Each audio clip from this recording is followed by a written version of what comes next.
ಎಲ್ರಿಗೂ ನಮಸ್ಕಾರ. ಕರಾವಳಿ ಸ್ವಾದಕ್ಕೆ ಸ್ವಾಗತ.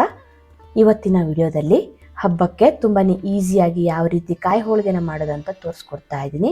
ನೀವೇನಾದ್ರೂ ಹಬ್ಬಕ್ಕೆ ಕಾಯಿ ಹೋಳಿಗೆ ಟ್ರೈ ಮಾಡುವವರಿದ್ರೆ ಈ ರೀತಿ ಒಂದ್ಸಲ ಟ್ರೈ ಮಾಡಿ ನೋಡಿ, ತುಂಬಾನೇ ಚೆನ್ನಾಗಿ ಬರುತ್ತೆ. ಬನ್ನಿ ಹೇಗೆ ಮಾಡೋದಂತ ನೋಡೋಣ. ಹೋಳಿಗೆ ಮಾಡಲಿಕ್ಕೆ ಮೊದಲಿಗೆ ನಾನಿಲ್ಲಿ ಹಿಟ್ಟು ಕಲಿಸ್ಕೊಳ್ಳಿಕ್ಕೆ ಒಂದು ಮಿಕ್ಸಿಂಗ್ ಬೌಲ್ ತಗೊಂಡು 1 ಕಪ್ ಆಗುವಷ್ಟು ಮೈದಾ ಹಿಟ್ಟು ಹಾಕೊಳ್ತಾ ಇದ್ದೀನಿ. ನಂತರ ಅದೇ ಕಪ್ನ ಅಳತೆಯಲ್ಲಿ 1 ಕಪ್ ಆಗುವಷ್ಟು ಚಿರೋಟಿ ರವೆನ ಹಾಕೊಳ್ತಾ ಇದ್ದೀನಿ. ಸಣ್ಣ ರವೆ ಬರುತ್ತಲ್ಲ ಅದನ್ನು ಹಾಕ್ಕೊಂಡಿದ್ದೀನಿ. ನಂತರ 1/4 ಚಮಚ ಆಗುವಷ್ಟು ಉಪ್ಪು ಹಾಕಿ ಹಿಟ್ಟು ಕಲಿಸ್ಕೊಳ್ಳಿಕ್ಕೆ ನೀರು ಸೇರಿಸ್ಕೊಳ್ತಾ ಇದ್ದೀನಿ. ಮೊದಲಿಗೆ ನಾನಿಲ್ಲಿ 1/4 ಕಪ್ ಆಗುವಷ್ಟು ನೀರು ಹಾಕಿ ಕಲಿಸ್ಕೊಳ್ತಾ ಇದ್ದೀನಿ. ಹಿಟ್ಟನ್ನು ಸ್ವಲ್ಪ ತೆಳ್ಳಗೆ ಕಲಿಸ್ಕೊಳ್ಬೇಕು. ಚಪಾತಿ ಹಿಟ್ಟಿನ ಅದಕ್ಕಿಂತ ಸ್ವಲ್ಪ ತೆಳ್ಳಗೆ ಇರಬೇಕು. ಟೋಟಲ್ ನನಗಿಲ್ಲಿ 1 ಕಪ್ ಆಗುವಷ್ಟು ನೀರು ಯೂಸ್ ಆಗಿದೆ.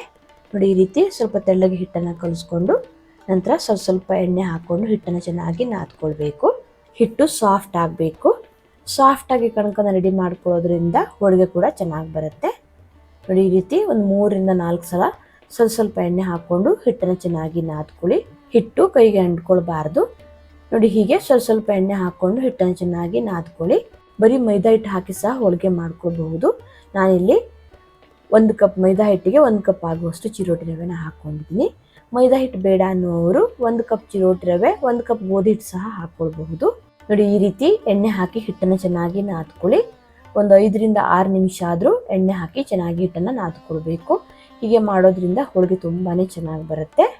ನೋಡಿ, ಈ ರೀತಿ ಸಾಫ್ಟಾಗಿ ನಾದ್ಕೊಂಡು ಮೇಲ್ಗಡೆಯಿಂದ 1-2 ಚಮಚ ಆಗುವಷ್ಟು ಎಣ್ಣೆ ಹಾಕಿ 1 ರಿಂದ 2 ಗಂಟೆ ಇದನ್ನು ಹಾಗೆ ಬಿಡಿ. ಹಿಟ್ಟು ಇನ್ನೂ ಸಾಫ್ಟ್ ಆಗುತ್ತೆ.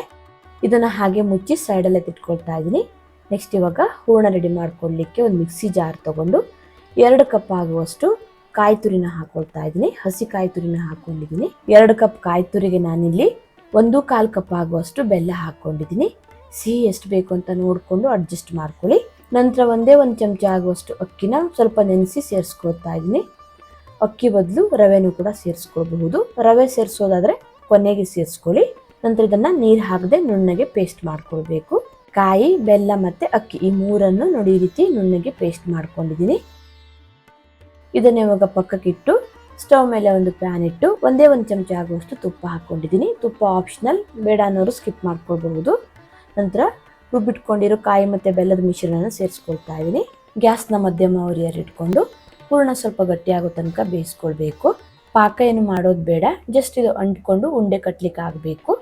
ಹಾಗೆ ಇದರಲ್ಲಿರೋ ನೀರಿನ ಅಂಶ ಎಲ್ಲ ಹೋಗಬೇಕು. ನೋಡಿ, ಈ ರೀತಿ ಕೈ ಆಡಿಸ್ತಾನೆ ಇರಿ, ಇಲ್ಲಾಂದರೆ ತಲೆ ಹಿಡ್ಕೊಳ್ಳುತ್ತೆ. ಅಕ್ಕಿ ಬದಲು ರವೆ ಸೇರಿಸೋದಾದರೆ ಇವಾಗಲೇ ಸೇರಿಸ್ಕೊಳ್ಳಿ. 1 ರಿಂದ 2 ಚಮಚ ಆಗುವಷ್ಟು ರವೆನ ಹಾಕಿ ಚೆನ್ನಾಗಿ ಮಿಕ್ಸ್ ಮಾಡಿಕೊಂಡು ಸ್ವಲ್ಪ ಇದು ಗಟ್ಟಿಯಾಗೋ ತನಕ ಬೇಯಿಸ್ಕೊಳ್ಬೇಕು.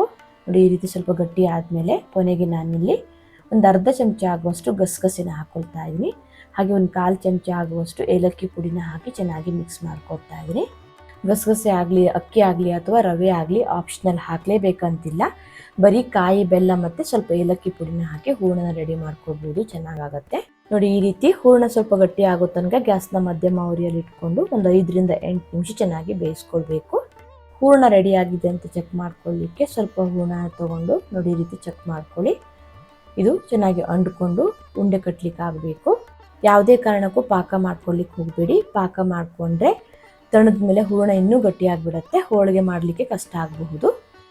ಸ್ಟವ್ನ ಆಫ್ ಮಾಡಿ ಚೆನ್ನಾಗಿ ತಣದ ಮೇಲೆ ಹೂರಣ ಹೇಗಾಗಿದೆ ಅಂತ ತೋರಿಸ್ತಾ ಇದ್ದೀನಿ. ಹಸಿ ಕಾಯಿ ಬದಲು ಒಣ ಕೊಬ್ಬರಿನೂ ಸಹ ಹಾಕಿ ಹೋಳಿಗೆನ ಮಾಡ್ಕೋಬಹುದು, ಚೆನ್ನಾಗಾಗತ್ತೆ. ನೋಡಿ, ಈ ರೀತಿ ಹೂರಣ ಸಾಫ್ಟ್ ಆಗಿರಬೇಕು. ಯಾವುದೇ ಕಾರಣಕ್ಕೂ ಗಟ್ಟಿ ಆಗಬಾರ್ದು. ಹೂರಣ ಗಟ್ಟಿ ಆದರೆ ಹೋಳಿಗೆ ಕೂಡ ತಟ್ಲಿಕ್ಕೆ ಕಷ್ಟ ಆಗುತ್ತೆ. ಹಾಗೆ ಹೋಳಿಗೆ ಕೂಡ ಗಟ್ಟಿ ಆಗಿಬಿಡುತ್ತೆ. ನೋಡಿ, ಈ ರೀತಿ ಸಾಫ್ಟಾಗಿ ಹೂರಣ ರೆಡಿ ಮಾಡಿಕೊಂಡು ನಂತರ ಇದನ್ನು ಉಂಡೆ ಕಟ್ಕೊಳ್ತಾ ಇದ್ದೀನಿ. ಹೋಳಿಗೆ ಯಾವ ಸೈಜಲ್ಲಿ ಬೇಕು ಅಂತ ನೋಡಿಕೊಂಡು ಅಷ್ಟು ಹೂರಣ ತಗೊಂಡು ಉಂಡೆ ಮಾಡ್ಕೊಳ್ಳಿ. ನೋಡಿ, ನಾನಿಲ್ಲಿ ಈ ಸೈಜಲ್ಲಿ ಉಂಡೆ ಮಾಡ್ಕೊಂಡಿದ್ದೀನಿ. ಎಲ್ಲ ಉಂಡೆನೂ ಸಹ ಮಾಡಿಟ್ಕೊಂಡಿದ್ದೀನಿ. ಮುಂಚೆನೇ ಈ ರೀತಿ ಉಂಡೆ ಮಾಡಿಟ್ಕೊಳ್ಳೋದ್ರಿಂದ ಈಸಿ ಆಗುತ್ತೆ. ಬೇಗನೆ ಹೋಳಿಗೆ ಮಾಡ್ತಾ ಹೋದರೆ ಆಯಿತು. ಹೂರಣ ಮತ್ತು ಕಣಕ ಎರಡು ರೆಡಿ ಆದಮೇಲೆ ನೆಕ್ಸ್ಟ್ ಇವಾಗ ಹೋಳಿಗೆ ಹೇಗೆ ಮಾಡೋದು ಅಂತ ನೋಡೋಣ. ಹಿಟ್ಟನ್ನು ಕಲಸಿ ಹಾಗೆ ಇಟ್ಟಿದ್ದೆ. 2 ಗಂಟೆ ಆದಮೇಲೆ ತೋರಿಸ್ತಾ ಇದ್ದೀನಿ. ನೋಡಿ, ಹಿಟ್ಟು ಚೆನ್ನಾಗಿ ನೆಂದು ಇನ್ನೂ ಸಾಫ್ಟ್ ಆಗಿದೆ. ಈ ರೀತಿ ಕಣಕನ ಚೆನ್ನಾಗಿ ಸಾಫ್ಟಾಗಿ ರೆಡಿ ಮಾಡ್ಕೊಳ್ಳೋದ್ರಿಂದ ಹೋಳಿಗೆ ತುಂಬಾ ಚೆನ್ನಾಗಾಗತ್ತೆ. ನೋಡಿ, ಈ ರೀತಿ ಸಾಫ್ಟಾಗಿ ಕಣಕನ ರೆಡಿ ಮಾಡ್ಕೊಳ್ಬೇಕು. ನೆಕ್ಸ್ಟ್ ಇವಾಗ ಹೋಳಿಗೆ ಹೇಗೆ ಮಾಡೋದಂತ ನೋಡೋಣ. ಹೋಳಿಗೆ ಮಾಡಲಿಕ್ಕೆ ನೋಡಿ, ನಾನಿಲ್ಲಿ ಈ ರೀತಿ ಹಿಟ್ಟನ್ನು ತೊಗೊಂಡಿದ್ದೀನಿ. ಈ ರೀತಿ ಹಿಟ್ಟನ್ನು ತೊಗೊಳೋದ್ರಿಂದ ಎಲ್ಲ ಹೋಳಿಗೆ ಒಂದೇ ಸೈಜಲ್ಲಿರುತ್ತೆ. ನಂತರ ಹೋಳಿಗೆ ಮಾಡಲಿಕ್ಕೆ ನಾನಿಲ್ಲಿ ಬಾಳೆ ಎಲೆ ತೊಗೊಂಡಿದ್ದೀನಿ. ಬಾಳೆ ಎಲೆ ಬದಲು ಬಟರ್ ಪೇಪರ್ ಅಥವಾ ಹೋಳಿಗೆ ಶೀಟ್ನ ಸಹ ತಗೊಳ್ಬಹುದು. ಬಾಳೆ ಎಲೆಗೆ ಸ್ವಲ್ಪ ಎಣ್ಣೆ ಹಚ್ಕೊಂಡಿದ್ದೀನಿ. ನಂತರ ನೋಡಿ, ಇದು ತಗೊಂಡಿರೋ ಹಿಟ್ಟನ್ನು ಸ್ವಲ್ಪ ತಟ್ಕೊಂಡು ನಂತರ ಮಧ್ಯದಲ್ಲಿ ಹೂರಣ ಇಟ್ಕೊಂಡು ಕ್ಲೋಸ್ ಮಾಡ್ಕೊಳ್ಬೇಕು. ಹೂರಣ ಎಲ್ಲೂ ಹೊರಗಡೆ ಬರಬಾರ್ದು, ನೀಟಾಗಿ ಕ್ಲೋಸ್ ಮಾಡ್ಕೊಳ್ಳಿ. ನಂತರ ಇದನ್ನು ಕೈಯಿಂದ ತಟ್ಕೊಂಡ್ರೆ ಆಯಿತು. ಕೈಗೆ ಸ್ವಲ್ಪ ಎಣ್ಣೆ ಹಚ್ಕೊಳ್ಳಿ, ಅಂಟ್ಕೊಳ್ಳಲ್ಲ, ಈಸಿಯಾಗಿ ತಟ್ಕೊಳ್ಬಹುದು. ನಿಮ್ಗೆ ಎಷ್ಟು ತೆಳ್ಳಗೆ ಬೇಕೋ ಅಷ್ಟು ತೆಳ್ಳಗೆ ತಟ್ಕೊಳ್ಬಹುದು. ಎಷ್ಟು ಚೆನ್ನಾಗಿ ಬರ್ತಾ ಇದೆ ನೋಡಿ, ಒಂಚೂರು ಅಂಟ್ಕೊಳ್ತಾ ಇಲ್ಲ, ಒಂಚೂರು ಹರಿತಾ ಇಲ್ಲ. ಈ ರೀತಿ ನಿಧಾನಕ್ಕೆ ತಟ್ಕೊಂಡು ನೋಡಿ ಇಷ್ಟು ತೆಳ್ಳಗೆ ಮಾಡ್ಕೊಂಡಿದ್ದೀನಿ. ತೀರಾ ತೆಳ್ಳಗೆ ಮಾಡ್ಕೊಳ್ಳಿಕ್ಕೆ ಹೋಗಬೇಡಿ, ಕಾಯಿ ಹೋಳಿಗೆ ಆಗಿರೋದ್ರಿಂದ ಜಾಸ್ತಿ ತೆಳ್ಳಗೆ ಮಾಡಿಕೊಂಡ್ರೆ ಕೆಲವೊಂದ್ಸಲ ತವಾಗೆ ಅಂಟ್ಕೊಂಡ್ಬಿಡತ್ತೆ. ನೋಡಿ, ಇದು ರೆಡಿ ಆಯಿತು. ಇದೇ ರೀತಿ ಇನ್ನೊಂದು ವಿಧಾನದಲ್ಲಿ ನಾನು ಹೋಳಿಗೆನ ಹೇಗೆ ತಟ್ಕೊಳ್ಬೋದು ಅಂತ ತೋರಿಸ್ತಾ ಇದ್ದೀನಿ. ನೋಡಿ, ಮಧ್ಯದಲ್ಲಿ ಈ ರೀತಿ ಹೂರಣ ಇಟ್ಕೊಂಡು ಎಕ್ಸ್ಟ್ರಾ ಇರೋ ಹಿಟ್ಟನ್ನು ತೆಕ್ಕೊಳ್ಳಿ. ನಂತರ ಇದನ್ನು ನೋಡಿ ಈ ರೀತಿ ಉಂಡೆನ ಮಾಡಿಕೊಂಡು ನಿಧಾನಕ್ಕೆ ಸ್ವಲ್ಪ ತಟ್ಕೊಂಡು ಅದ್ರ ಮೇಲೆ ಒಂದು ತೆಳ್ಳಗಿನ ಪ್ಲಾಸ್ಟಿಕ್ ಶೀಟ್ನ ಇಡ್ತಾ ಇದ್ದೀನಿ. ಈ ರೀತಿ ಪ್ಲಾಸ್ಟಿಕ್ ಶೀಟ್ನ ಇಟ್ಟು ತಟ್ಕೊಳ್ಳೋದ್ರಿಂದ ಬೇಗನೆ ಈಸಿಯಾಗಿ ಮಾಡ್ಕೊಳ್ಬಹುದು. ನಿಮ್ಗೆ ಎಷ್ಟು ತೆಳ್ಳಗೆ ಬೇಕೋ ಅಷ್ಟು ತೆಳ್ಳಗೆ ಮಾಡ್ಕೊಳ್ಬಹುದು. ನೋಡಿ ಎಷ್ಟು ಚೆನ್ನಾಗಿ ಬರ್ತಾ ಇದೆ ನೋಡಿ, ಒಂಚೂರು ಕಷ್ಟ ಆಗಲ್ಲ. ತಟ್ಕೊಳ್ಳಿಕ್ಕೆ ಕಷ್ಟ ಆಗುತ್ತೆ, ಬೆರಳು ನೋಯುತ್ತೆ ಅನ್ನೋರು ಈ ರೀತಿ ತುಂಬಾ ಸುಲಭದಲ್ಲಿ ಹೋಳಿಗೆನ ಮಾಡ್ಕೊಂಡ್ರೆ ಆಯಿತು. ನೋಡಿ, ಈ ರೀತಿ ಎಳ್ಕೊತಾನೆ ಹೋದರೆ ಆಯಿತು.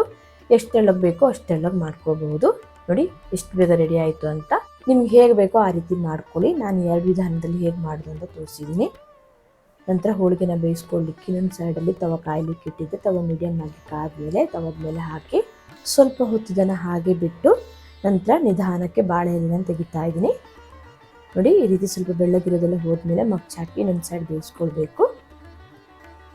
ಮೇಲ್ಗಡೆಯಿಂದ ಸ್ವಲ್ಪ ತುಪ್ಪ ಹಾಕ್ಕೊಳ್ತಾ ಇದ್ದೀನಿ. ತುಪ್ಪದ ಬದಲು ಎಣ್ಣೆ ಸಹ ಹಾಕ್ಕೊಳ್ಬಹುದು. ಪದೇ ಪದೇ ತಿರ್ಸಿ ಹೋಳಿಗೆನ ಬೇಯಿಸ್ಕೊಳ್ಳಿಕ್ಕೆ ಹೋಗಬೇಡಿ, ಗಟ್ಟಿಯಾಗಿಬಿಡುತ್ತೆ. ಗ್ಯಾಸ್ ಉರಿನ ಜಾಸ್ತಿ ಇಡಕ್ಕೆ ಹೋಗಬೇಡಿ. ಗ್ಯಾಸ್ನ ಮಧ್ಯಮ ಉರಿಯಲ್ಲಿ ಇಟ್ಕೊಂಡು 2 ಕಡೆ ಚೆನ್ನಾಗಿ ಬೇಯಿಸ್ಕೊಳ್ಳಿ. ನೋಡಿ, ಈ ರೀತಿ 2 ಕಡೆ ಸ್ವಲ್ಪ ತುಪ್ಪ ಹಾಕಿ ಚೆನ್ನಾಗಿ ಬೇಯಿಸ್ಕೊಂಡ್ರೆ ಕಾಯಿ ಹೋಳಿಗೆ ರೆಡಿ ಆಗುತ್ತೆ. 2 ಕಡೆ ಚೆನ್ನಾಗಿ ಬೆಂದ ಮೇಲೆ ತೆಗಿತಾ ಇದ್ದೀನಿ. ನೋಡಿ, ಈ ರೀತಿ ತುಂಬಾ ಸುಲಭದಲ್ಲಿ ಹೋಳಿಗೆನ ಮಾಡ್ಕೊಂಡ್ರೆ ಆಯಿತು. ಇದೇ ರೀತಿ ನಾನಿಲ್ಲಿ ಎಲ್ಲ ಹೋಳಿಗೆನ ಮಾಡಿಟ್ಕೊಂಡಿದ್ದೀನಿ. ಹೇಗೆ ಬಂದಿದೆ ಅಂತ ತೋರಿಸ್ತಾ ಇದ್ದೀನಿ. ನೋಡಿ, ಈ ರೀತಿ ಹೋಳಿಗೆನ ತುಂಬಾ ಸುಲಭದಲ್ಲಿ ಮಾಡ್ಕೊಳ್ಬಹುದು. ಹಬ್ಬಕ್ಕಾಗಲಿ ಅಥವಾ ನಿಮಗೆ ಹೋಳಿಗೆ ತಿನ್ಬೇಕನ್ನಿಸ್ದಾಗೆಲ್ಲ ಈ ರೀತಿ ತುಂಬಾ ಸುಲಭದಲ್ಲಿ ಕಾಯಿ ಹೋಳಿಗೆನ ಮಾಡ್ಕೊಳ್ಬಹುದು. ತುಂಬಾ ಚೆನ್ನಾಗಿರುತ್ತೆ. ಕಾಯಿ ಹೋಳಿಗೆ ಅಂದರೆ ಆಲ್ಮೋಸ್ಟ್ ಎಲ್ರಿಗೂ ಇಷ್ಟ ಆಗೇ ಆಗುತ್ತೆ. ಈ ರೀತಿ ಒಂದ್ಸಲ ಟ್ರೈ ಮಾಡಿ ನೋಡಿ, ಸಖತ್ತಾಗಿ ಬರುತ್ತೆ. ವಿಡಿಯೋ ಇಷ್ಟ ಆದರೆ ಲೈಕ್, ಶೇರ್, ಕಮೆಂಟ್ ಮಾಡೋದನ್ನು ಮರಿಬೇಡಿ. ಮತ್ತೆ ಸಿಗ್ತೀನಿ ಹೊಸ ವಿಡಿಯೋ ಅಂದಿದೆ. ಧನ್ಯವಾದಗಳು.